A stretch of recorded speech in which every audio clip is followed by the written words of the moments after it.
Mardi 26 septembre 2011 s'est tenu à l'Assemblée nationale le 4e colloque de l'Association des magistrats de l'Union européenne. L'AMU regroupe plus de 300 magistrats présents dans 80 juridictions de France et dans 14 pays de l'Union européenne.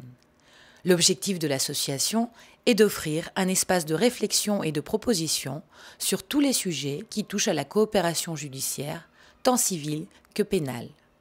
Ce 4e colloque, organisé en partenariat avec le ministère de la Justice et des Libertés et l'École nationale de la magistrature, était consacré à l'espace judiciaire européen en matière pénale et plus particulièrement aux avancées et perspectives suite à l'entrée en vigueur du traité de Lisbonne et l'adoption du programme de Stockholm.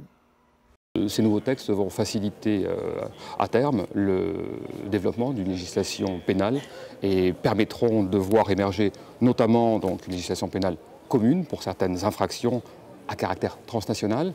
Et certains ont dénommé ces infractions des eurocrimes ou des eurodélits. Et également l'émergence d'un parquet européen, probablement à partir d'Eurojust.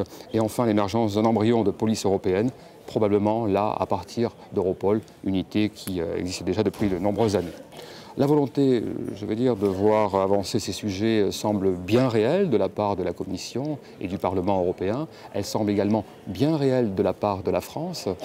Pour le ministère de la Justice et des Libertés, la politique pénale européenne doit respecter les principes juridiques nationaux afin de maintenir un équilibre entre liberté fondamentale et sécurité des citoyens. La justice pénale repose sur un équilibre entre droit de la défense et efficacité des enquêtes. Et la politique pénale européenne, qui est en cours de construction, ne doit pas se préoccuper uniquement des droits des accusés. Elle doit garantir aussi une réponse pénale adaptée dans un délai raisonnable, dans l'intérêt notamment des victimes. Les citoyens européens n'attendent pas des femmes et des hommes politiques qui limitent les fonctions régaliennes des États en matière pénale, bien au contraire. Ils attendent que nous promouvions une politique européenne certes protectrice des libertés, mais qui garantisse aussi la sécurité de tous les citoyens de l'Union.